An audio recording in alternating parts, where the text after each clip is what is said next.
Hail cheaters! Welcome to the Always Cheating Podcast. We are doing a live recording today. I guess this is the first time you and I have actually done a, well, we've done in person before, but in person with like the new setup on YouTube, it's all new and different. We're also not usually next to each other like this. We've done some like London trip side by side. You're familiar with the wedding photographer sort of a thing of like, you're going to have to get close together, like closer than you're comfortable doing just to make the shot. Yeah, you were so saying it's like really close. The man of constant sorrow. Brother, we're out. Brother, we're out though. Yeah, and speaking of brothers, we're here with producer Dave. I am a man. There we go. I don't know the rest of the words. Nice to see you all. Right on. So we're here to talk about our terrible game week 8s. Yeah. I think I'm the only one of the three of us who had Mo Salah today. So I experienced some joyful emotion on Sunday. Yeah. Well, you ended up, 8, 10, 12 points all told? 12 points from Mo. Yeah. So then the great regret is it's always in hindsight. Well, obviously I should have been more courageous and I should have captained Mo Salah instead of Haaland. So one thing we're going to have to talk about on this episode is, Haaland has 3 blanks in a row. For all of the people who didn't believe the theory of no Rodri, no De Bruyne is really going to eat away at Haaland's points potential. Yeah, and then some people are saying it was me. However, it is Saints next week for Man City. So we there's no way out for Haaland owners. No, once you think you're going to get out, Southampton pulls you back in. It's tricky though, because I think the question now is, in a vacuum, loading up on Man City players ahead of the Saints match would make a lot of sense. But it's weirdly, I still don't feel confident they're going to keep clean sheet even against Saints. Like, I feel like somehow they're going to have one moment where they just get sloppy and concede a goal. And I also don't really know what midfielder I would have. I mean, it may be that you have to wait until the Champions League this week to see if, like I was saying, like if Bernardo Silva doesn't start in the Champions League, like he might be someone to target. If Foden doesn't start in the Champions League, I don't know if that makes me feel better or worse about him starting at the weekend. Yeah, there are a few paths for me to get Foden without being at the expense of like a premium mid, where the whole Arsenal-Bournemouth match is another thing that we're going to have to unpack. But Saliba owners now basically have a free roll on a cheaper defender, assuming you don't want to stick with Arsenal defense. And I don't think we can make a real case for that right now. But that is a great place to make money to upgrade, in my case, Anthony Gordon to somebody like Foden. Right. But we're still waiting for Foden to actually do something this season. You were just reading about the COVID conspiracy. I don't know if it's a conspiracy, but someone in our replies said that Foden recently had COVID and that he's still recovering from it. And that he may potentially have long COVID. Okay. So I don't know. Well, yeah. So we're not doctors. Dave, are you a doctor? No, but I play one on the podcast. Dr. Dave. Okay. Yeah. Well, I guess that would actually be a rational explanation. We're trying to figure out what's happening with Foden. Yeah. Like, you're like, there's something going on. But it's been happening for years. So has he had long COVID for years, maybe? Yeah. I mean, is he patient zero is what we need to figure out. But last year, he was starting matches this early in the season, right? Like his FPL returns last season are actually pretty solid. I think they have double-digit goals and assists last year, somewhere in that range at least. I mean, PFA Player of the Year, it's hard to deny. No, we're not here to talk about Foden's talent level. We're here to talk about the mystery of what's going on at Manchester City. And like that performance against Wolves felt in some ways similar to the performance against Arsenal, where they really had to hammer away at a good defensive performance from Wolves until they finally got the breakthrough at the very end. Also, it felt a little bit like City playing Fulham 2 weeks ago, where the chances that Wolves got were on the counter and were pretty good chances. And one of them they finished and the other they simply didn't. So it could be looking a lot worse for City right now in the table. But Liverpool now 1 point ahead. Can we start talking about Liverpool as like title contender? I mean, not like it's far-fetched to imagine that this stacked team would be title contenders, but Arsenal are just like quickly fading away from this discussion. Now we're back to the glory days of City versus Liverpool. Yeah, and I think this was the match, the Arsenal-Bournemouth match, and I guess let's do actually. You know what? Let's do a little reset here. I'm kind of freestyling here. Yeah, I enjoy your freestyling, but we put together this nice running order, Okay. and I think that we should try to stick to it. So do let's kick things off. So game week 8 kicks off with the Spurs West Ham match on Saturday morning. You and I go to Smithfield Hall. Yeah. Meet up with a listener. That was nice. Yeah, shout out to FPL Rock on Twitter. Darren, wonderful guy. Really enjoyed chatting with him. He's been and seen football played all over planet Earth. So it's just interesting sort of hearing what he's seen and also his FPL thoughts. He runs some FPL content out of a podcast in Cuba. Some Spanish content. So that was very cool. So shout out to Darren. Thanks for coming out. And the scene is always good at Smithfield Hall. It's a West Ham supporters bar as well as a Manchester United bar. Right. So we walked into great sorrow, and then we emerged victorious with a very Manchester United fans just can't understand how they got away with it, I suppose. Right. Yeah. I mean, I think that it was kind of right. So so the match on Saturday morning though was pretty interesting, right? I think you had a little bit of Saka drama, which we can talk about more in a second. But one option was to move Saka to Son, which that was kind of the only move that really would have worked out this week. I guess you did get a Foden assist late, right? But that's not 4 points, not that significant. But I think what was kind of the bigger news was that you had Porro blank, Brennan Johnson blank, and Solanke blank in a four goal Spurs match, which I feel like. Sort of that, the whole vibe this week was a real post-international break, some shaky. I thought the matches today, for example, were really surprisingly low quality. I thought, I mean, the Spurs, or not the Spurs, the Chelsea Liverpool match, I thought was really foul heavy, and the Man City Wolves was just odd. I just felt like it was such a.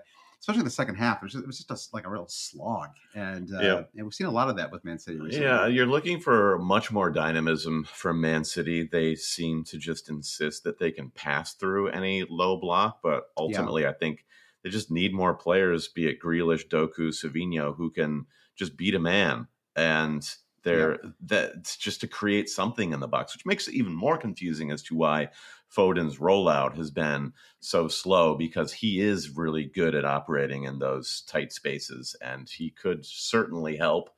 Haaland had precious few touches, one or two moments that could have easily been goal-scoring opportunities, but you're left feeling not awesome about Haaland and this City team, despite that victory. Yeah. So let's get into. I mean, I think just to go through the weekend, which I think might be kind of a cleaner. We really want to talk. You know what? Do we just really want to talk about Sunday, and should we just keep it? You want to work backwards here, Brandon, because we just saw these matches, so maybe working back. Maybe we scrapped the running order already. This lovely running order that we put together this morning. Yeah. What are your FPL takeaways from Liverpool Chelsea? Yeah, I think my takeaways are that Chelsea are not a defensive team. There was that moment where I think that Sanchez's value was very much inflated by the pen save, the 15-pointer that he got. Yep. And then they ran into some yellow card suspensions, and there was a lot of in-game rotation with the back line from Maresca against Chelsea. Yeah, so you were saying you feel like Maresca rotates too much. I feel like Maresca's hit upon something with Chelsea that is certainly working in the attack aspect, but now he just needs to find some cohesion and some continuity, and he's not doing that at all. And I guess he's just kind of working with the situation that he got, where he had too big a squad, and he's really just trying to challenge these players to show him where that continuity would be. But I still think it's Palmer or nobody from the attack. Nicholas Jackson did have a pretty good goal, though. So I guess if you have ridden out a small drought with Nico Jackson, suddenly you should be buoyed by what happened. He is one of those players that can be hard to evaluate in fantasy, because he has truly terrible body language. When you watch him play, he looks like he's absolutely miserable out there. I mean, he's sort of in that who we put in there? It's like Mesut Ozil sort of famously was a bad body language player, but who else was like? I feel like we're missing some other Richarlison, Richarlison, of course. Yeah. Oh, Brandon, always with the Richarlison. Too many to count. Yeah. But what do you think, Dave? Am I forgetting a bad body language player here? How do you rate your body language, Dave? Right. I mean, the great thing about New York is there's so much to see and do. Mm-hmm. I'm thinking about that they might be Giants song, but my body language right now, it's hurting. But it was good early in the week, and then just as the games have gone on, like you said, these Sunday games, it's really just dragging us down. It has nothing to do with you going to raves at 4. Exactly. You're rolling in. Yeah, exactly. but I guess like to finish that point on Chelsea, the wingers as good as they are individually, they're still trying to find like. It does feel like Maresca wants Neto to work, and Sancho did not have a great game. Madueke is really just feast or famine with him fantasy-wise. So kind of like as much potential as there is with Chelsea. Yeah. Then you get to Liverpool. Your feelings on Liverpool? So you only have Trent. How are you feeling about Trent? Is that a good use of money for you at the moment? He's honestly been fine. I mean, when I think about how my season's gone so far, Trent's performance is not at the top of the list by any means. I mean, getting 3 consecutive blanks from Haaland has honestly been a bigger problem for me, considering this week was a little bit different. This week he was heavily captain. The last 2 weeks, though, he was a little bit of a differential captain, and it didn't come through at all. And so, I have like just sort of larger problems with Man City that I'm trying to sort of figure out. I suppose I've dodged a bullet by not having Rico Lewis. Like that's one of the few. I guess that's worked out reasonably well. But I thought Salah had a real like a modern Salah performance, right? Where he's sort of he struggles to take people on still. But now he's heads up looking for the pass, which has really unlocked another aspect of his game. And you saw him trying a lot from wide to find his teammates in this match, as you have through a lot of this season. Yeah. So as I've been like over the last few weeks looking for the jumping off point to move Salah to either Saka or Palmer. And after this weekend, I think I'm got to keep going with Salah. Though I mean, they play Arsenal away in game week 9. So, but I mean, what would Palmer? Let's see. Palmer plays Newcastle next week, and Newcastle are a total mess right now.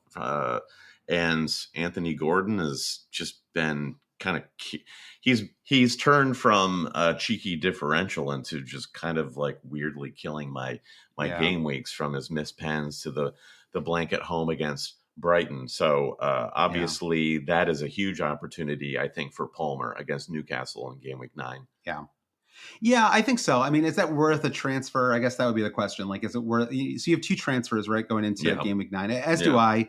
Dave, did you make a transfer this week? I have 5. I think. Do you really? I think I did. Wow, that's amazing. So you actually got to 5. I've been waiting for someone to get to 5 transfers. I think. Hold on. Let me live check here. It's all right. No, I got 4. I guess. Sorry. Okay. Is that right? One more week to go, Dave. Yeah. I think I could roll. Okay. Wow. Yeah. I mean, because you're like what, like a 3K right now in the world, something like that. Yeah, who's counting? No, I think I saw that you and Dave are roughly exactly in the same position. Oh, good. So he's doing equally terrible. That's great. I'm in the 7 figures. Yeah, me too. Sadly. So I'm on 30 points right now. Thank you, Mo. I did terribly on Saturday. The only thing I got was a goal from Morgan Rogers. It was blanks from Havertz, the -3 from Saliba, and just bad news all around. Fulham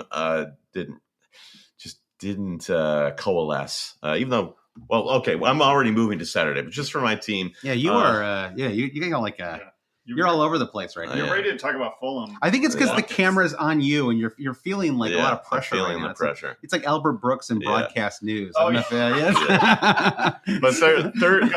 in your ear. 30 points with just Dean Henderson to go. I'm like 6.5 million game week rank, moving me to around 1.6 million overall. So I'll certainly be finishing on a red arrow for the week, and I'm just waiting for the moment to kick on, man.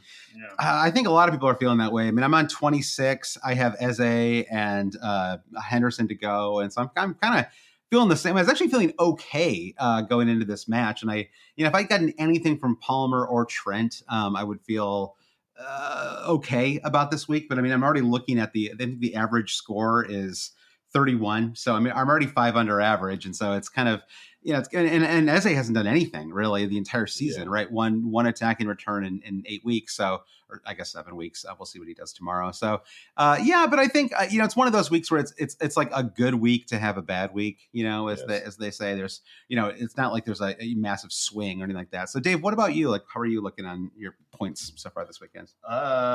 20 something like everyone else, 24, 25. Watkins and Rogers. We'll talk about Fulham, I guess. Yep. But like we said, tomorrow's game is going to be the clinch, the FPL hammer. Mm-hmm. Yeah, I know. Chris Wood, I got going. Eze, it's going to be an interesting. It's going to be a move week. Yeah, that's true. And I have Henderson, so maybe Henderson will have a fantastic match. Oh, I guess I am actually on 27 because I get 1 point off the bench. I get Robinson in for Greaves. I thought Robinson had a yellow, but apparently he didn't. They put a yellow up on the screen, at least on the U.S. version of the broadcast, and it was an errant graphic. Yeah, apparently. yeah. So he comes through with a clean one. Shall we take a quick moment? Because we're recording early on Saturday, we've got some more UK listeners in the YouTube chat. Our friend FPL Yellow Army, also Sebastian Front also has 5 free transfers. So we're on the lookout for these rare people, these unicorns. On the FPL are there any space. Questions in the chat, Dave, that you want to throw out? We had an addition to the bad body language of Bruno. Oh, Bruno. Yeah, he's a great bad body language player. That was an interesting moment in that Manchester United match where there was a camera angle on Bruno where I thought he had joined the Turkish hair transplant brigade. His hair just looked really full this weekend for some reason. So, but I kind of backed away from that theory, and I just feel like I need to say, Bruno, your hair looked you had a great hair day on Saturday. Remember when Salah used to have the really long hair, and it was just like not a great. I bet it looked cool off the pitch, but it was like it really did not work on. If it rained, it was not a great look. That hair had goals in it, though. That's true. That hair did have goals in it. That's a fair point. Yeah, that's a fair point. All right. Well, let's return back to Saturday, as you were saying. I think.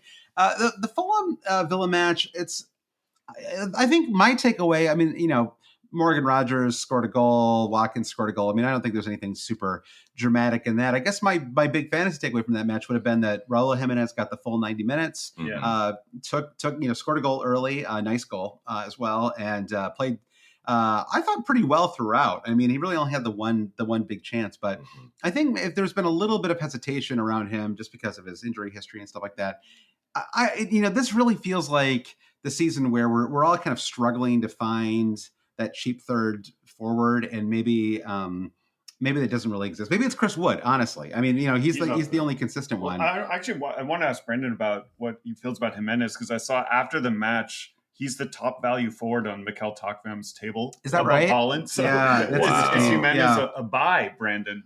Why not? I mean, Fulham are an attacking team, if nothing else, right now. And Muni's just he's lost his spot to Raul. Raul had a fantastic international break with Mexico, scoring a screamer.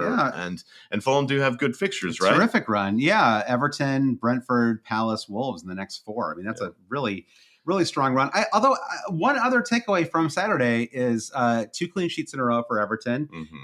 They have righted the ship, and we kind of. I don't know about you guys. I just assumed this would happen eventually. It was. I mean, like they had happened last season. They had a ton, right? And they had a ton of injuries to start the season, right? And so we kind of, and even now Branthwaite is still not back, although he should be soon.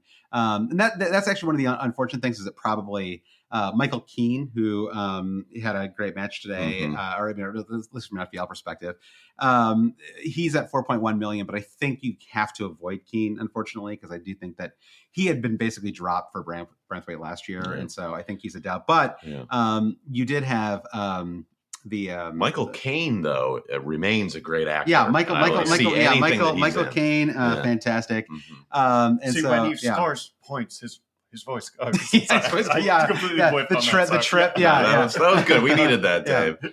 But I mean, speaking of Everton, I think that for anyone who's looking like you and I, like one of the things that really screwed us is one of the reasons that you and I and many others are on less than 30 is because of Saliba, right? Yeah. And not just getting -3 from him, but the fact that anyone who had Raya got hurt by that, sort of eliminated all of Arsenal's attacking, sort of potential in that match. Sure, yeah. It hurt me having Havertz.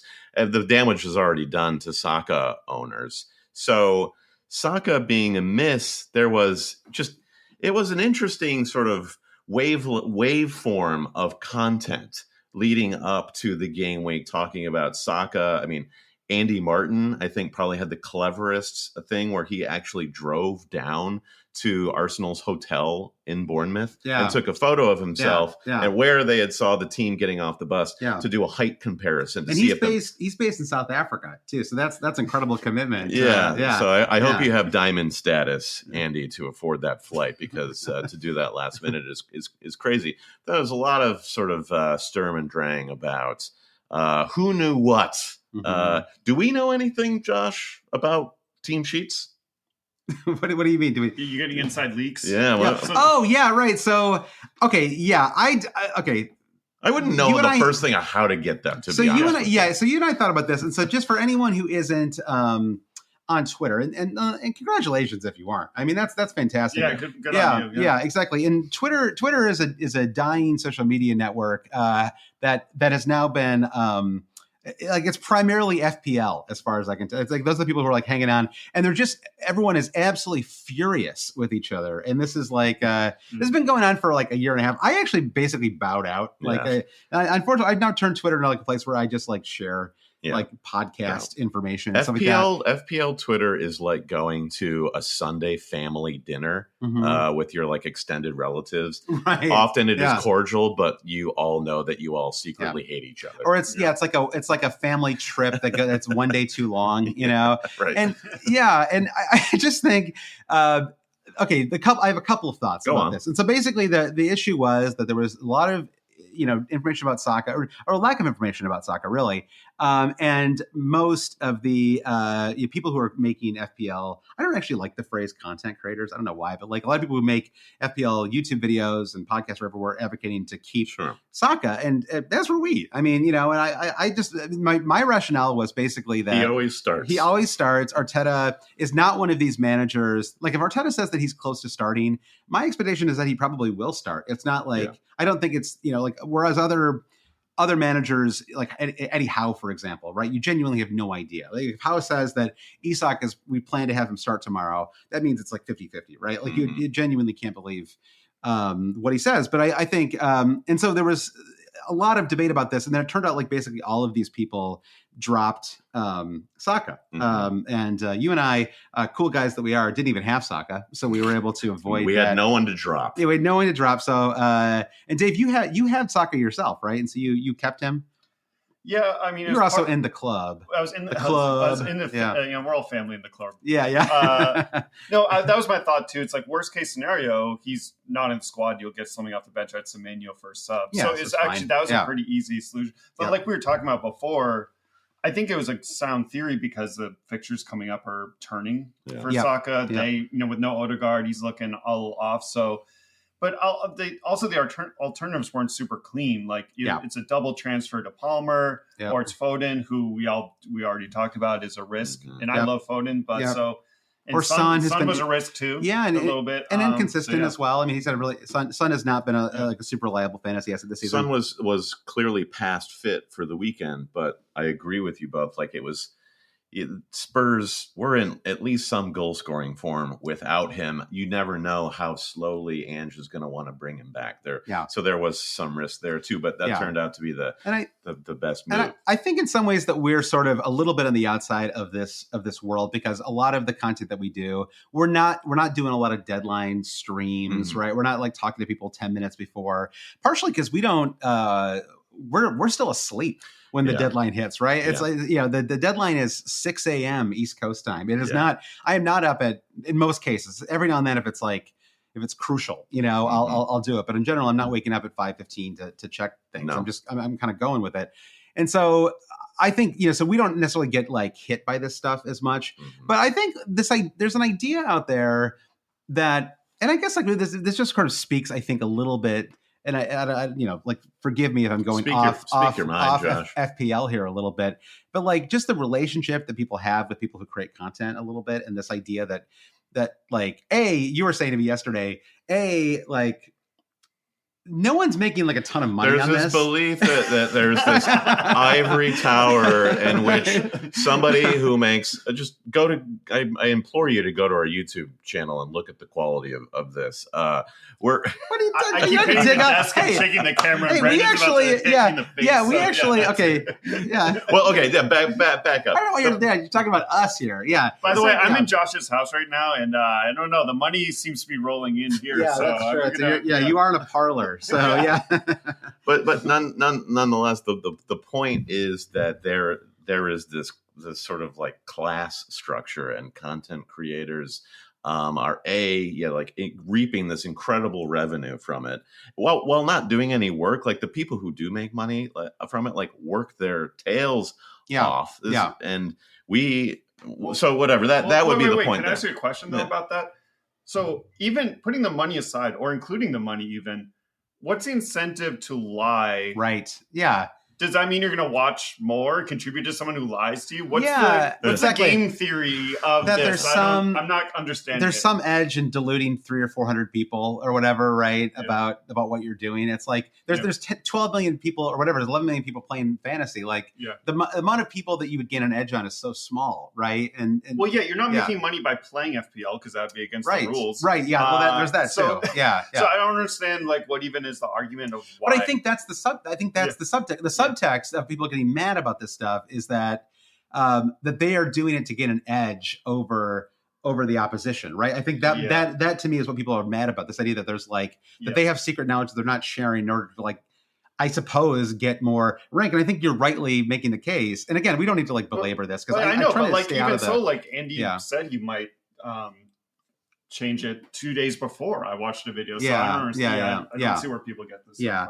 And just this idea that like that people have, I actually don't think there's that much. I mean, I'm in plenty of like DM threads with like these exact people, and a lot of them, like, believe me, like a lot of them are talking minutes before the deadline, trying to like casting about, asking everybody else if they know anything, right? It's not like there's like this secret feed. And we know the cheaters are pro leaks. You guys will share any leaks. No one's ever done it though. You know, it's the problem is our listener base proof right there. Proof they don't exist. We're breaking conspiracies here live. I think it's ultimately to our benefit that our listener base is not really a Twitter base. And so it's so funny. Like I think of my friends Noah and Louise, who are producers of the pod, and every now and then I'll talk to them, and they do not pay attention to any of this kind of stuff. And they think like it's insane that anybody does, you know? Right. And I'm like, that's probably like the approach. That even though they manage a fantasy team. Right, exactly. The joy they derive is watching the matches on the weekend. And exactly. And they have a mini league of their own. And we talked about this a couple of weeks ago, and that a lot of the anger that people have about fantasy stems from really caring about overall rank. Yeah. Right. And I think that this is just something I think like maybe this has to be like a theme for us this year, which is like invest in your mini leagues, invest in head-to-head leagues, invest in stuff that you can do with smaller groups of people where you have a better chance of winning. Because if your goal is to finish in the top 1,000 out of 11 million people, your odds are about as good as like, it's not like winning the lottery, but it's about like, not as good as Arsenal winning the league. You could say. Yeah, exactly. You're talking about investing time. I'd say they're lower than that, You're talking about time investment, right? Yeah, time investment. Yeah, all of it, Yeah. So it's just like, it's just not really, I just think like I think our goals should be focused on, and find again, like, yes, watch the matches, enjoy them, find moments of joy in that, of course. But I think just like looking purely from a fantasy point of view, if you're only thinking about overall rank, it's probably a quick way to just spend a lot of week. And I feel guilty of this too. Spend a lot of time getting really frustrated, right? Like if I asked you, like right now, I am feeling frustrated with my season, right? I'm like in the millions, like Dave is. And I mean, you're not that far into the hundreds, thousands. I'm at 1.6 million. Are you? Yeah, exactly. So like relevant, like a rough season. But if I look at I actually have to force myself to do this, right? But if I looked at our mini leagues, even like the ones that are like more competitive where I really would like to win, I'm maybe 30 points back, 35. Like it's nothing, right? There's 30 weeks to go in the season. Like plus it's so long. Plus the mystery chip. That's going to change everything. Exactly. Maybe the mystery chip will just be like you click the button and you get the leaks. Yeah, you get the leaks. or it's like a lottery, and it's like you just hit a button, you get like someone gets an extra 100 points, someone gets an extra 200. Like who knows what's going to happen with the mystery chip? Yes. Well, so that's really what's going on. That's an update on what's going on in the FPL Twitter space. Speaking of conspiracies, though, do we need to go back to Arsenal and talk about further red card drama for them? I mean, what did you make of the Saliba red card and like Declan Rice saying to the officials after the match, "It happens to us every week"? Well, I mean, that's just like every manager is full of self-pity and as are a lot of listen, like to me, it's actually, and everyone who is like pro VAR is going to hate this, but to me, it's another VAR problem, which is basically that it forces, like, once you look at VAR, there's no way not to call that a red card, right? Because it is by every technical rule, he's the last man. Defender. Yeah, he's the last defender. And so that you have to do it. Yeah. But the referee on the pitch called it a yellow. And that from an enjoyment standpoint, and ultimately kind of from a fantasy standpoint too, depending on how many Arsenal assets you had, I guess, it made it for a worse match, right? And so it's like that is what's frustrating to me. And I just think that VAR, I mean, I don't know. I guess and the exact same play happened today with Liverpool Chelsea, where Tosin took Jota down within the first 10 minutes of the match. Thankfully, they didn't. Carbon copy, and Michael Oliver in the VAR booth decided to stick with the yellow card instantly too, which I think was smart. It was like I don't think you'd arrived yet, Dave. It was like 4 seconds in. He was like, "Nope, we're just not going to call this." Right. So, you do feel for Arsenal getting hit with all of these sort of like minor infractions that lead to red cards. But it's just fluky. It is fluky. And I have this theory that I think Arteta, and anyone who's watched the All or Nothing Amazon documentary about Arteta's season with Arsenal, or Arteta's just kind of a guy who really enjoys putting out these like big brain, MBA theories about how to play football and how to be tactical. And I think his weirdness is now in the heads of all of these Arsenal players. So they're like overthinking all of these instances on the pitch and trying to gain an edge. Like Arteta tries to gain an edge in the press conference room of like lying about players' injury status. And then he's got his players on the pitch kind of doing weird, similar types of things, but with trying to like walk that red card line or delaying the game and all that. I just think it's really fluky, honestly. And I think, if you look at all the situations, you had a time wasting, right? Isn't that basically what got Trossard knocked out of the match in the Man City, right? It's like time wasting. Yep. And you had the Declan Rice, which I actually don't think should have been a red card. I mean, it was obviously a second yellow and a red, but like I thought that one was like another. Was that time wasting too? Yeah, so same thing that Trossard did. Yeah. So so 2 time wastings and then a kind of technically accurate red card. So I think that is all just like fluky stuff that will get kind of wiped away. But I am sort of curious about the clean sheet part of it and I think there is like an actual FPL angle to this and whether we think, my feeling is basically this, and you guys tell me if you disagree. You had a lot of international tournaments this summer, right? And so a lot of players came back late. A lot of top players, especially defenders, center, like a bunch of center backs, top clubs were playing. Not Ben White, as we all know, but many others. No. Of course, now he's a right back mostly. But I think that so they didn't necessarily have enough time to practice together. And I think that there's a little bit of that, a little bit of there's so much money in the Premier League now that even Bournemouth level clubs can get like a Vanelson type players, right? Like you can like basically bring in like really talented Brazilians to be your forward, even if you're like the 15th best team in the Premier League. And imagine Shaqiri at Stoke City. It's that sort of thing. And so I think that's part of it too. It's just like I don't think you get like in La Liga, or the Bundesliga, like this level of talent, like in the bottom, third of the league. And so I think that affects clean sheets maybe like more increasingly.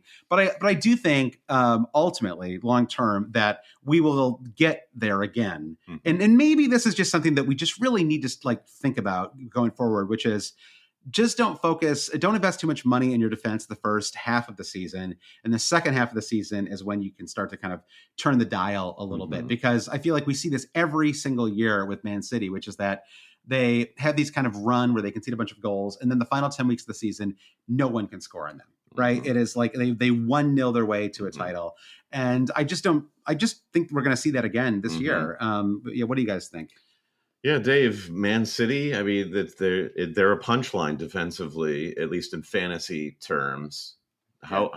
How close are you as of today in considering a City defender for the run? You brought this up, and I just immediately said, like, I've gone through the Ederson ringer. We've all had, like Josh, you said Rico Lewis. I mean, he's probably a buy still because he's starting every match, right? I guess so. I mean, he does get forward a little bit too. Well, Guardiola obviously scored. Guardiola will be the bandwagon during this transfer window because the run continues for City. Yeah. He scored his second goal of the season, and he finished last season so strong that people will remember that. Yeah. So I think Saliba to Guardiola is probably the algorithmic preference for going into game week 9. That's interesting. That actually makes a lot of sense. Yeah. I'm surprised I haven't really thought about that more seriously. That's a pretty logical move. I don't know, but like you just said in that long point you made, what I think was good though, is like, why would we have to get a dig in there? Yeah, that has undermined the point I just made. Yeah, it actually makes a lot of sense. I mean, can I spend more money on my defense? Like, ignore everything I just said. Yeah,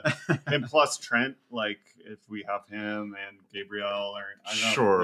Sure, that's why Rico Lewis might be a little more tempting because you can use that money. So how do you measure the upside of Guardiola? It really is just the same with Trent, where you're just kind of talking about the high ceilings, but it has been so variable, the returns on defenders, that I'm sure an equally compelling case could be made to just getting all 4.5s. All right. There's not that many good ones. Can you bring up the FPL Hub heat map for Guardiola? Yeah, exactly. Let me see if I can pull that up in real time. Splits, please. Yeah, without things getting too chaotic here. But I am okay. So let's say that we actually believe what I've just said, which is that you want to maybe scale back a little bit on your defense. And I feel this way a little bit about Trent, where I do wonder if that money could be spent, invested in a better third forward, perhaps. I have Jamie Vardy at the moment. Like, that can't last. I'm going to keep him for Jamie game Vardy Ponzi scheme is not. Yeah, I know. Yeah, exactly. I did finally get a goal this week, thankfully. It's a Vardy pump and dump over here. Yeah, exactly. That goal. Yeah, exactly. If we all get Vardy, it's better for Josh. Yeah, if this were draft league, then it'd be even better. I'd be trying to switch him off. But yeah, so he's got to go eventually, and maybe there's like I don't know, like maybe I can find someone else. It could just be I go back to Chris Wood. But let's say that I want to start taking some money out of my defense and put it in my midfield and forward lines. And I think, and maybe the other way would be that we've talked before about how you just want to try to have 3 out of 4 of these like expensive premium assets. And that just may be the thing that you need to do, and that you're going to kind of always get something. And I think we saw that this week, right? Like, obviously Saka didn't play, but, and I guess when I say 4, I'm thinking Saka, Haaland, Palmer, and Salah, right? Those are like the big kind of 4 fantasy assets this season, I think. And it seems like every single week, you're going to get like one of those will carry you if you have them. Now, obviously, you could have had Haaland, Saka, and Palmer and Palmer this week, and that would have been 3 blanks. But I think without Saka playing, I think if Saka had played, that's a totally different story. I'm going to ask you a hypothetical here, Josh. And Dave, I want to hear your opinion too. Imagine Haaland blanks against Southampton at home at the Etihad. You laugh and you think like how improbable it is, right? Yeah. But it'll be 4 blanks in a row, and in those blanks, you have some weak opposition. You look at the injuries surrounding the club. How close would you be to dropping Haaland if he were to blank against Southampton? I mean, is that a conversation to even entertain? It wouldn't be at the top of my priority list still. I wouldn't make a decision off 1 week, but also we had a question on the YouTube of, is this hurting the Haaland triple captain shout against Southampton? Yeah, I think it is. You're talking about dumping him. People are talking about triple captaining him. Like, very much hurts it. I don't know how you can triple captain him at the moment. I mean, I think he'll score this next weekend. But if there was a say like Foden, say Foden and De Bruyne returns from his injury midweek in the Champions League, and there was that dramatic a shift in how you expected Man City to line up against Southampton, then potentially. But yes, as it is, given the state of play, I just cannot fathom triple captaining Haaland right now. What do you think, Dave? I don't know, maybe Dibbling in, Yeah. Give it to Dibbling for the end of the season. Yeah. I'm thinking the other side, the Galaxy brain. They keep leaking goals, Yeah, Archer, that's Dibbling, true. Value plays. Yeah, that's true. Dibbling, it's 4.5, right? No, I'm a, like you, Josh. I enjoy, by the way, on the Patreon pods, you go through some of the odds of the anytime goal scorers. I think I'll be honest, I'm a slave to those odds because those are efficient markets usually, and just Haaland's just always very good odds to do something. So I don't see myself dropping him. It's just, honestly. it is like they have to. It feels like Pep will figure this out. It's a little bit like we were talking about Deitch and Everton earlier. It's like this idea that things aren't working, that they're not feeding the ball to Haaland is like a problem that can't be fixed. Is I think wrong, right? Like in Gundogan and Bernardo Silva and Phil Foden, whenever he gets over his long COVID, in the years to come, I don't know. Who knows? I'm not actually planting that in the world. That was just what somebody said in one of our replies. But I think that you have like eventually they're going to figure. Maybe Jack Grealish needs to get back in there. Like they need like somebody who's like a better creator, right? I'm not sure Doku is as good of a creator as Grealish on the left, and so I think that they're obviously missing Rodri, but I do think that Pep is the Premier League's best manager, and I think that he'll eventually, and I don't mean eventually like as in like 20 weeks. I think like by this weekend possibly he's going to figure it out.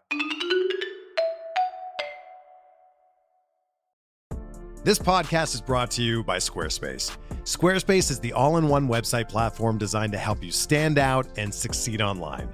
Whether you're just starting out or you're scaling your business, Squarespace gives you everything you need to claim your domain, showcase your offerings with a professional website, grow your brand, and get paid all in one place. With Squarespace's collection of cutting-edge design tools, anyone can build a custom online presence that perfectly fits their design or their business. Start with Blueprint AI. That's Squarespace's AI-enhanced website builder to get a fully custom website with just a few steps. From there, get discovered fast with integrated Squarespace SEO tools. Every website is optimized to be indexed with meta descriptions, an auto-generated sitemap, and more, so you show up more often on search engines and bring in more of your ideal customers.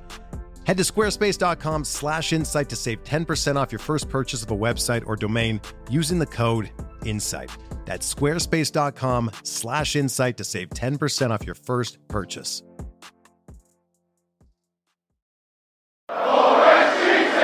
But to go back to my question about defense, let's say we wanted to take the money out. Looking at these fixtures, like the next 7. This actually, I almost never look 7 fixtures ahead, by the way. I think 5 or 6 is as far as I ever want to look. Just because too many things change, too many people get injured. But are there a couple of teams that you would recommend somebody target if they were looking to drop Saliba, or if they were looking to clear out money to bring in, let's say Saka gets a clean bill of health, and this is actually a terrible week to bring in Saka, but let's say you want to bring in Palmer, and you want to keep Saka while you're doing it. Yeah. Who would be some cheap defenders that you might look at? I still like Nottingham Forest. Great stats. I am haunted by that assist that Aina had against Liverpool to Hudson-Odoi earlier this season, I think. And they have at least 2 good fixtures coming up. You're haunted because you wanted to... I'm haunted just in I think about it all the time. I'm not haunted like it really affected my life at all. It's like a 19th century English novel. It's spooky season. It is spooky season. I am doing a lot of opium, though, to go with the Victorian theme. So maybe that has something to do with how I see Aina everywhere. I do. But they have Leicester away and then West Ham at home. And West Ham, just the implosion continues. And even Newcastle at home, you have to like for Forest. So I think you mentioned Everton before, and Everton have this sort of newfound defensive form. I'm curious about these fixtures, though, for Everton. Fulham, even though they're hosting Fulham, are an attacking team, very capable of scoring. We talked about the run that Raul is on. And then probably the 2 best defensive fixtures for Everton are away from home with Southampton and West Ham. And then they finish off this mini run of theirs with Brentford at hosting at Goodison Park, who is also pretty adept at scoring. Park. I wonder if that's a little stand that they have outside the stadium. How could it not be? How could the best sausages this side of the Thames or something like this, which I know it does not run as far north as that. But so if I'm comparing Everton and Forest, that's my little like tete-a-tete there. Yeah. I'm going Forest. Yeah.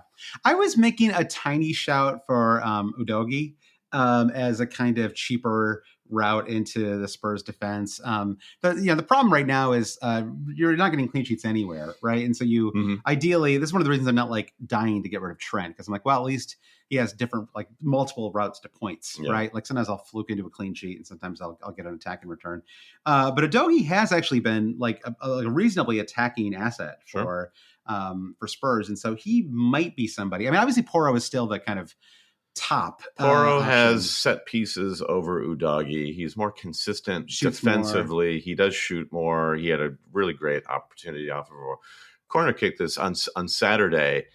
And some would argue that Van de Ven is roughly the same price as Udogie, and maybe he's a little bit more consistent. I don't know. Udogie's had a very strange season. He's had moments where he's been very defensively inept, but that's just like a read outside of the fantasy game. It's just all about returns. And I do see what you're seeing, Josh, where he is actually getting into the box a bit more when they're pushing down that left-hand side of the pitch. I guess it's just that he's 4.9 million, right? So he's pretty cheap. Like you could move, and they've had like a pretty decent run of fixtures.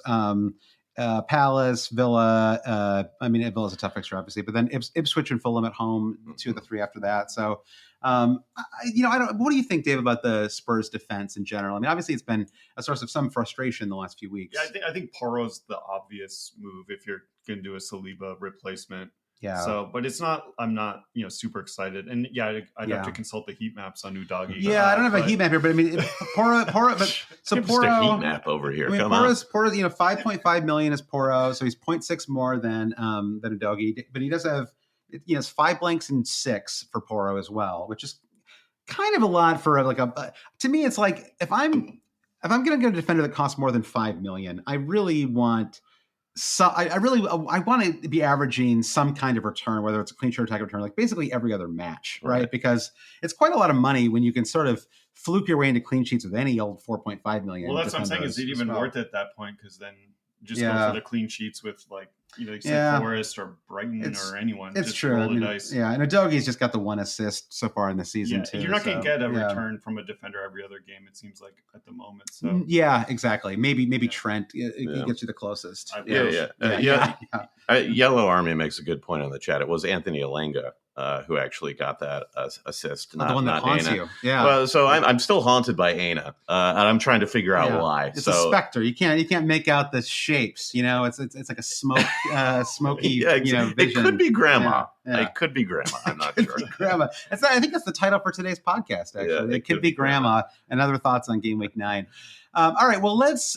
Anything else that you want to discuss? We can move on actually and talk about Game Week 9 in a second here. But any other kind of final thoughts on the matches that we saw over the weekend? I think we've probably covered everything. I guess the one, Newcastle. That is the one where it's surprising to me. They've had a number of good fixtures, and it just feels like the vibes are off. The magic is left. Yeah, we need a vibe shift with Newcastle sometime soon. It all stems. We thought that all of Newcastle's good fortune and good form stemmed from Joe Linton. It turned out it was Kieran Trippier the whole time. Yeah, and as he has faded from the team, so has the form. So all right, well, I think it's over for Newcastle. All right, well then let's move on. Well, let's talk about Game Week 9. Just quickly before we do, I want to give a quick shout out to everyone who supports the podcast on Patreon.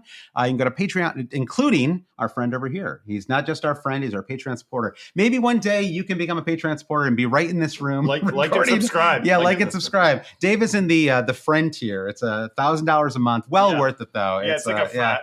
Yeah, it's like a frat. Yeah, it's like initiation and everything.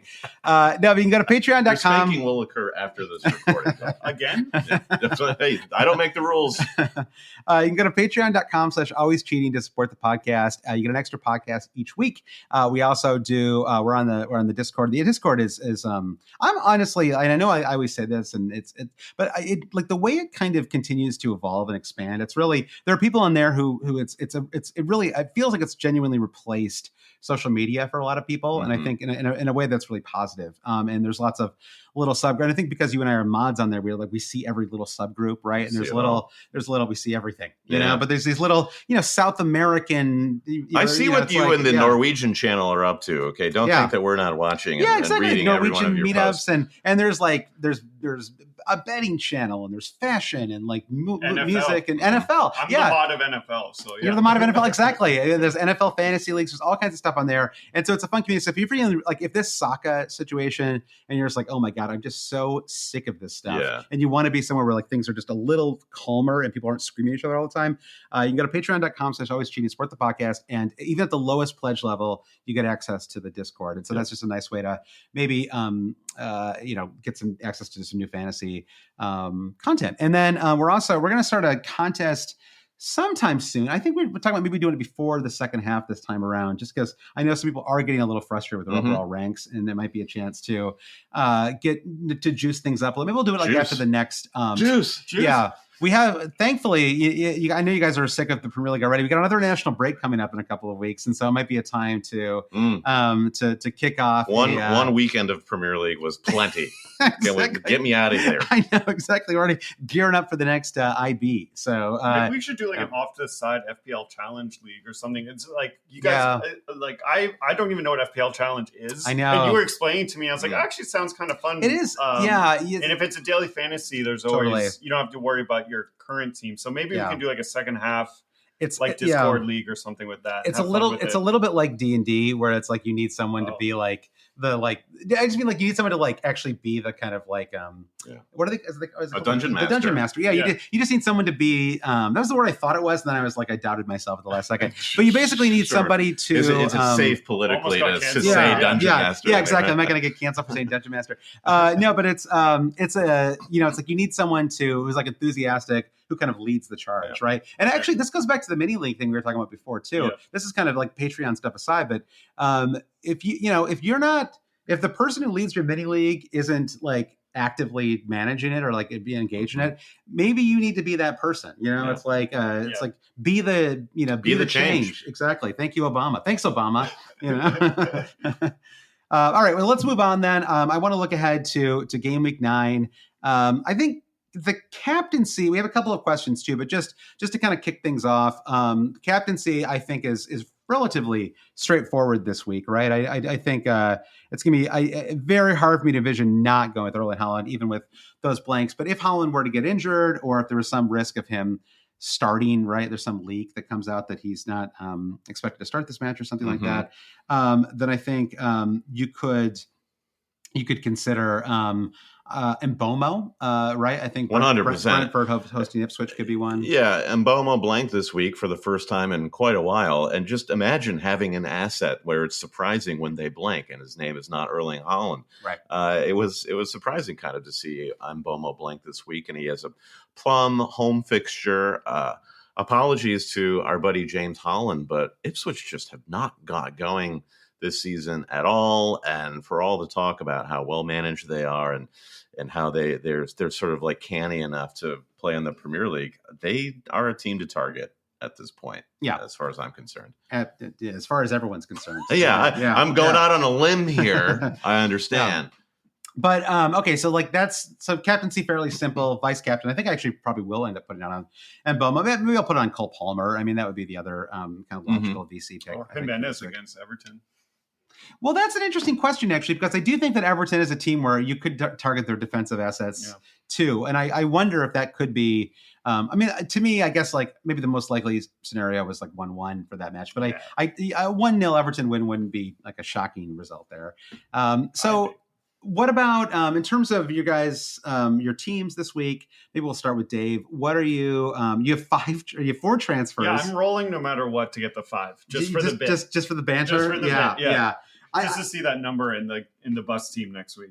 Are you being serious? Like, is maybe. You think that's what you're gonna do? I mean, I have the Saliba problem because I have a Saka half problem. Yeah. So those are certainly. We'd share your team, but just because we've got this kind of like hacked setup for today's stream, I'm not going to do it. But I wildcard a few weeks ago, so I had a fairly template wildcard team, but no Diaz, which has been a good move. But then the Semenyo, Smith Rowe, eighth attacker kind of like tricky rotation thing. I don't know. So there's might be some opportunities to fiddle around with stuff. But again, I don't know who is a screaming buy this week, as we've talked about. So I think let's say like you had the luxury of not really needed to make any big changes this week. I think Watkins would be someone you could target. Yeah, you already have him, but I just in general. Yeah. We're switching to just general. Yeah. Yeah. Sorry. Wait, actually speaking of a good question in the chat around Spurs of, they're scoring goals, and Brendan, this is your pet topic of, do you want a team to target that's scoring a lot of goals, but it's spread out, or the concentrated tip of the spear of a low-scoring talisman. Yeah. I know you feel strongly about this, but it is frustrating to have Solanke and then 4-goal game and nothing.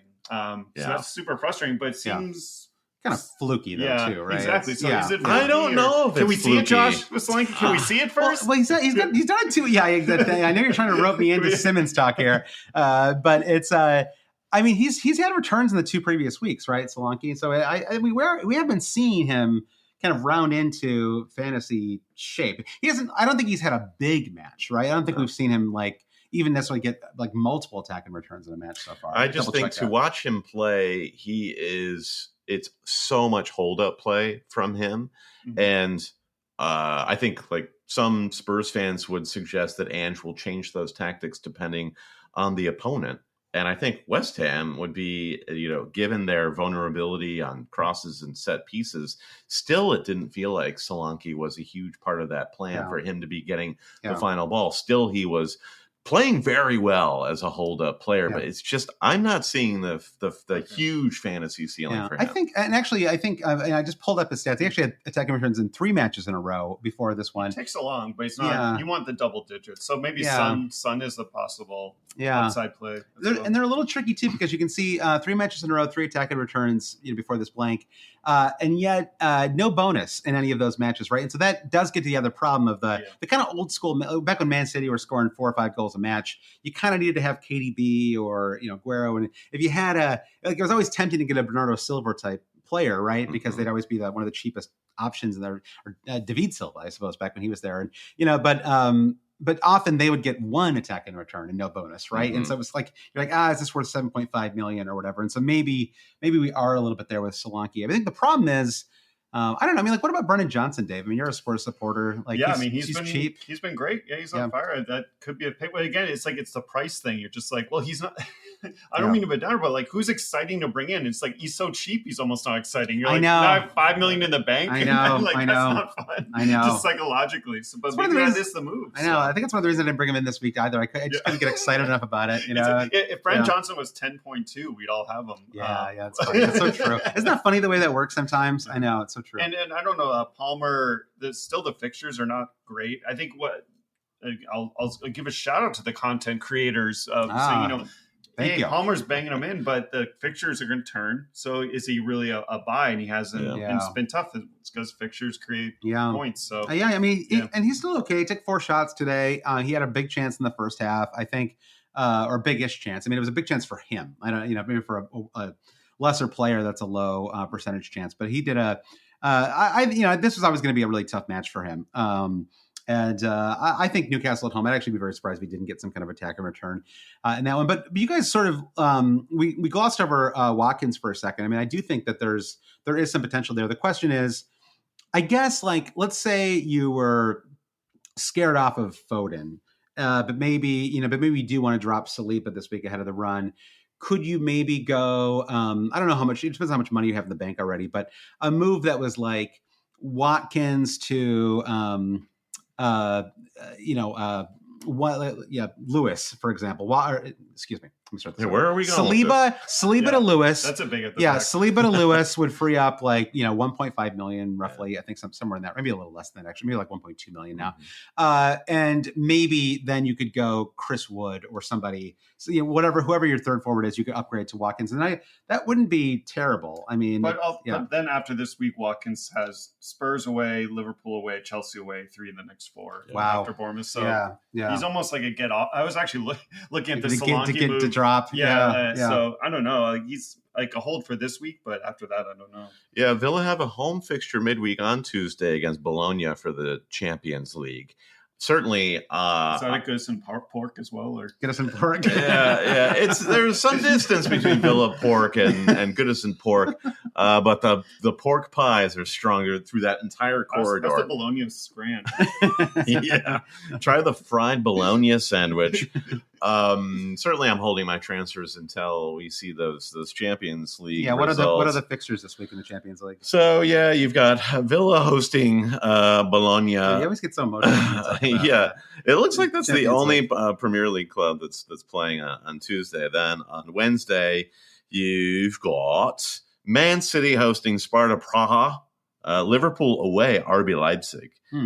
Which may be the trickiest of them. Let's see. I'm just hunting around for the Arsenal Champions League fixture. I agree with you. I missed it as if following Champions League in America wasn't hard enough because we're all working. Yeah. This new structure is diabolical. I know. These fixtures are crazy. Yeah, I know. Cannot follow it. It's like it's a mix of one of the most difficult fixtures you can imagine, or the easiest fixture you played all season. Yeah, it's like, are we sure? That's Champions Arsenal. League. Arsenal hosts Shakhtar Donetsk on Tuesday. So Villa and Arsenal. Both home on Tuesday, and then City at Liverpool on Wednesday. And should have Europa League as well, right? On Thursday. Yeah. So let's see. I'm really Man United are away at Fenerbahce on Thursday, hunting around here for let's see, blah blah blah Spurs. blah blah. That's right there. Blah blah blah. Go up a little bit. Spurs. Easy Akmar. Okay. Yep. Yeah. Thank you for finding that and reading that. Chelsea are away in Greece at Panathinaikos, but as discussed with Cole Palmer, he's not even on their roster for. Oh, he's still not on the? Okay. No, I don't think they submit a new roster until they get out of the group stage of the competition. So he's free and easy. I mean, it's interesting you bring up, like, Palmer is such a difficult player to not own right now because he is that guy, but they have bad fixtures. When is the right moment to get him? I do feel like the Newcastle fixture is good enough to just go for Palmer. And I'm considering ways to downgrade Saliba or another player in my 11 to upgrade Anthony Gordon to Palmer. That would probably require actually 3 transfers. So would not take a -4 just to get Palmer in the midst of this run, but I do feel like that is a great fixture. Or you could downgrade Salah, because as we saw today, his returns were totally fluky, and you got lucky. So that's true. Yeah, can't beat. I got lucky playing the variance with most of the variance game with him as he moves unsustainable. Like 9th place in all-time Premier League goal scorer. What would you guys do if you had? What would you guys do if you had Diaz? Get rid of him. Yeah, no. Yeah, it's. I think so too. He's off the boil. Yeah, and unfortunately, because there's another international break coming up in November, it does seem like you and I, Brandon, were talking about this morning. Arne Slot does seem like a manager who's going to use the whole squad. I mean, outside Salah is like one of those players. He's like the Saka, he's like he's a movable. He also came back early from the international break, which made it even easier. Yeah. But I think it does. Basically, as we are now seeing it for real, right? Yeah. Which is there are 4 players for 5 slots up front. We'll see about Jota. He went off, injured. Yeah, could solve that too. Yeah. But either way, and Cody Gakpo I thought was pretty. Gakpo I thought was kind of irrelevant. He was very quiet. Yeah. Darwin came on and put himself about. He was like Mr. Dark Arts against Chelsea this weekend. But I thought that Liverpool benefited from that. He was kind of distracted some of the Chelsea defenders. So as far as Slot saw it, I think he would be pleased with Darwin's performance. Yeah. Salah could work his way behind him, it seemed like, when he was pushing up front. It was good for him. And what about you, Brendan, in terms of your transfers? Yeah, so if I look at my squad, the problem players are Saliba with the red card, and I feel like I'm good going without Arsenal defense right now. I thought it feels like a coupon that the league gave us. I was telling you this, Josh, where when that wild card turn happened around game week 6, that was when Raya and Gabriel was scoring his set piece goals, looked unstoppable. Raya was getting lots of FPL returns as well. And then people moved off of Saliba to get those guys. And that there is the double Arsenal defense, because we didn't wildcard at that time. We still had Saliba.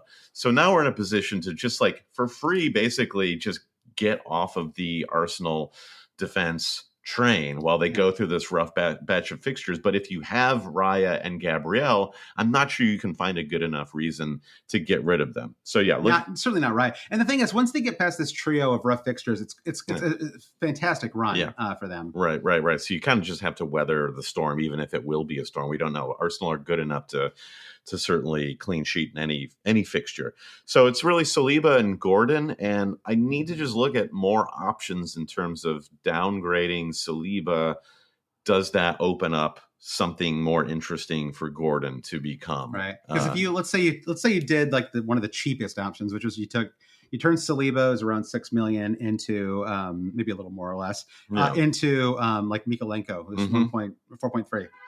That would open up. That would free up 1.7 million for you. Yeah, it's still not enough for me to turn Anthony Gordon into Palmer. Sure. Yeah, I mean it's enough for me to turn Havertz into Ollie Watkins. So, and Havertz, I guess, is the tertiary player on the bubble for me. Where even though he's had a good run, he's been great for Arsenal this season. Yeah. I think given the shape that Arsenal team is in, they're probably not going to be scoring 3 or 4 goals anytime soon. Although, as Dave said, the run for Watkins gets worse after game week 9. So probably not. Right. It feels like long term, probably not. Like that's a transfer that it's hard to like net out super ahead on that. You know, if Havertz plays 90 in midweek and the team looks a little ragged, Havertz might move closer to my maybe he gets turned into Watkins plan.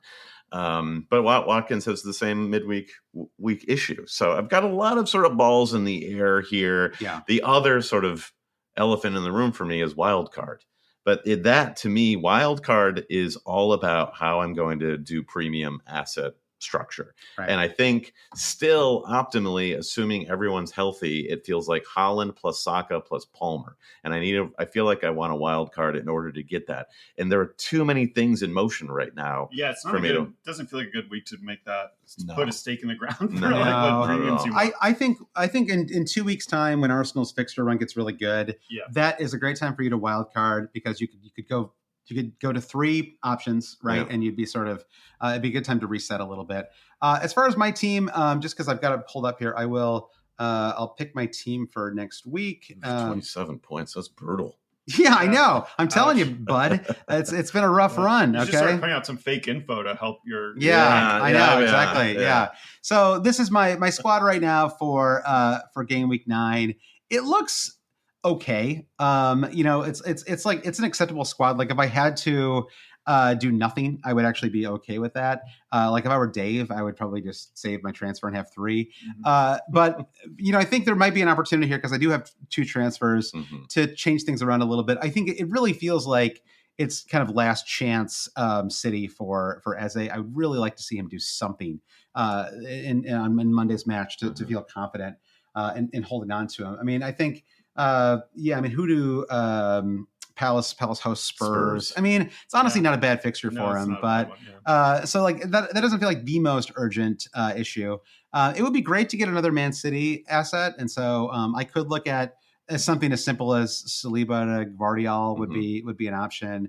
I guess in that case, I'd probably bench Robinson. I don't know. It's like and maybe hold one of my other transfers. That might be a possible move. Vardy, I would like to drop eventually, but I don't necessarily need to do that. I mean, Trent away to Arsenal, like not great, but probably fine. Like it's not something that I'm like, again, no one's keeping clean sheets. So, so moving, like wasting a lot of money on defenders feels, which I know kind of undermines my Gvardiol point, but because it's Southampton, they've been so bad this season, you could make an argument for that. Like there's the upside is there for Gvardiol. There's a chance of a 15-point level return. And that's something worth shooting for. So, I mean, I don't know, you guys looking at my squad, does anything else stand out to you as like an urgent, not having Saka remains a big problem, but I think I can fix that in a couple of weeks. I don't think that's a problem now. Yeah, not for the Liverpool, not for the next couple of weeks. Yeah, I don't necessarily want him right now. So yeah. No, I think to your point, your weakest links are pretty like luxury moves. So it's your bench that might be the weakest link with the Greaves injury and the Saliba suspension. You have no defenders to rotate or cover. Or something like that. But you wouldn't look to upgrade Greaves to a serious hamstring injury. He's out for a month. My goodness. Yeah, so that could be mind games. That's true. That's true. Who knows? Yeah. Usually those things are like based on like a literal comment from a manager. It's like, a few weeks time, we'll see them. I do subscribe, Brandon, though, to the theory of if you lose a defender, you're losing a maximum of 2 points because none of them score anyways. Right. So and maybe that's the secret benefit. So the up to 5 free transfers, you talk about that like a mini wild card.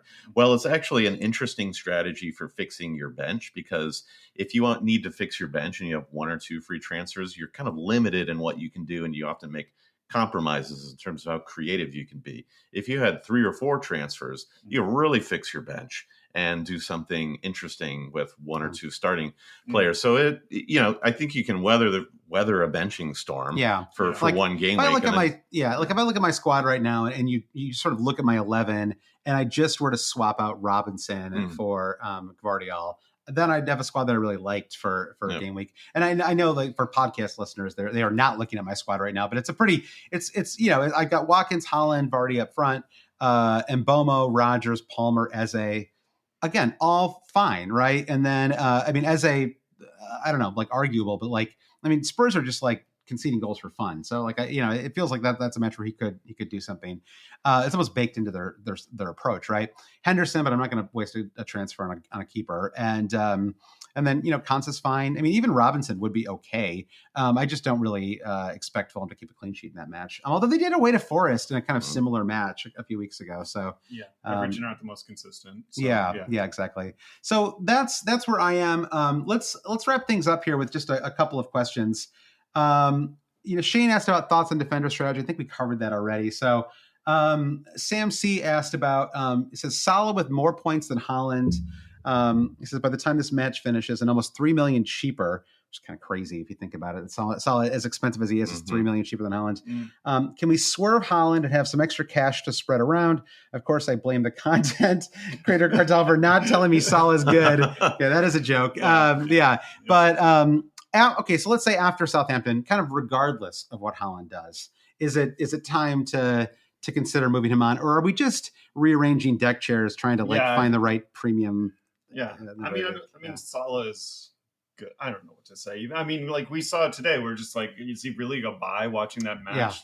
He's gonna get pens, sure, and assists, and I don't know. You'll take along, but I don't know. Like, he had no clear cut. I'm talking over you, Dave, here, but I've got a really interesting point to make. I was looking at you for your feedback. Salah had no clear cut goal scoring opportunities in open play. It was the pen, and then he was creating chances for his teammates.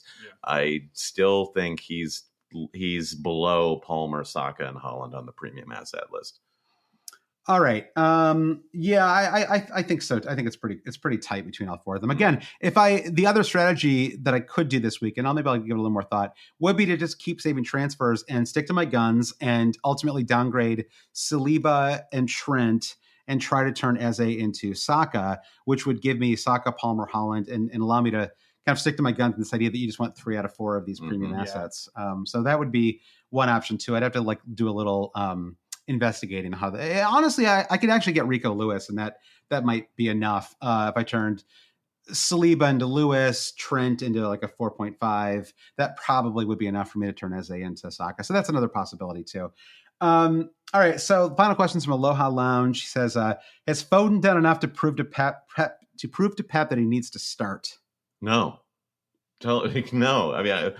Historically, or like, it's like, who knows? How do you prove you're over long COVID, Dave? You've been long COVID for 4 years now. You tell me. I'm sorry. I shouldn't make light of we haven't seen how Pep's shirts look after Foden has ironed them. I assume this is how you prove your value to Guardiola. It's the little things like picking up the dry cleaning and sort of like washing the dishes and that sort of thing. How good is the tea that Foden is brewing there in the staff cafeteria? Well, I slept through the game, so you guys tell me how he looked. But Foden, he didn't start for one. Yeah, that's not a good sign. Yeah, so he's not. Yeah. And he didn't influence the game at all after coming on, apart from taking a well-taken corner to deliver the John Stones goal. So that goes also back to the Haaland question of, okay, then what City asset? Are we just not having City players? Like, it just seems crazy. And then what's the alternative?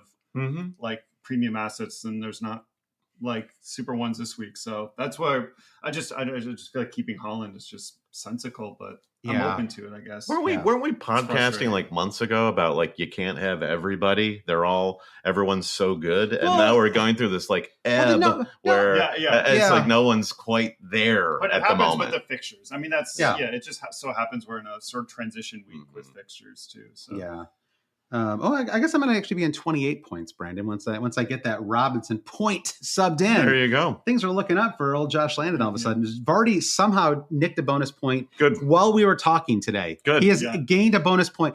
When is this happening this year? All of a sudden, these bonus points. So Josh is a good actor. I see the DMs open with FPL Towers negotiating the extra bonus point for his Vardy pump and dump scheme. I know. With this, yellow cards get punished too much in this game, in my opinion. There's too many punishments. Oh, you want to talk about BPS scoring system? Yeah. Oh, that's everyone's favorite topic, right? All right. So I think end the stream. Yeah. All right. So I think that I had one final question for you guys, which was basically we talked a little bit about Lewis. We talked a little bit about Gvardiol, a little bit about Foden. Are there any other? I mean, because the Southampton match is obviously a fantastic match. Are there any other possible fantasy assets on Man City? I know they're the Champions League as a factor, and then but let's say that we kind of get a predictable Champions League 11. Is there anybody? I think you've named plenty. That's all we need. Okay, but being like there's no because I mean there could be defenders or is there any edge in any or even other defenders? Because I'm just curious. Is there any edge to be gained from picking someone who's off the table? Foden is the choice, and he's not a choice. You'll talk yourself into getting Bernardo Silva or Doku, and these are paths to pain. Yeah. I guess you're right. All right, so there we are, I think that's it. I think we can wrap this up, guys. Yes. Yeah. And thanks everyone for listening. I gotta pull up my running order again. We've never done a more chaotic pod stream, but I think we hit it. We nailed it. Yeah, we totally nailed it. But thanks everyone for listening. You go to patreon.com/alwayscheating to support the podcast once again. And just because I've got it here, Brendan, I'll do our producer thank yous here. Oh my gosh, it's all in one column. This is going to take me a minute to pull the microphone up. Oh my goodness, I messed up there we go. Let's see if I can. Why is it stuck? You did that. We rigged it. No, I'm undoing the rigging. I'm undoing the rigging here. Okay. All right. Thank you. Thank you to Mike DePietro, Trevor Angerson, Dave Wagner-Lodahl, our buddy Chris David. You're right there. Our buddy Chris Howell, Andy Penn, Nick Wright, Lazarus Llanos, Jesse Hallstead, Bruce Kerr. By the way, Chris Howell, great win for Tennessee yesterday.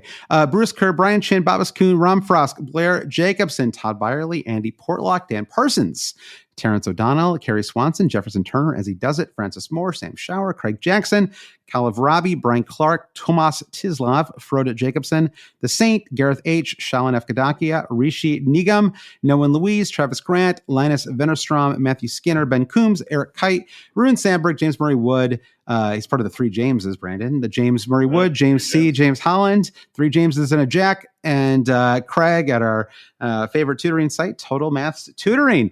Thanks so much, everyone, for listening to the podcast. If you are new to the YouTube stream or you are listening to the podcast and you want to check it out, you can go to youtube.com/ @alwaysstream. Yeah, /@alwayscheating. Or you can follow us on Twitter, Instagram, Facebook, or you can email us, hailcheaters@gmail.com, or you can support the podcast and get on our Discord at patreon.com/alwayscheating. Thanks again for everyone for listening. Thank you to Brandon and Dave for joining me here in Brooklyn. Guys, do you have any final thoughts? Anything you want to say? Happy trails. Dave? Hail Cheaters. Like and subscribe. Hail Cheaters. Thanks, guys. Bye.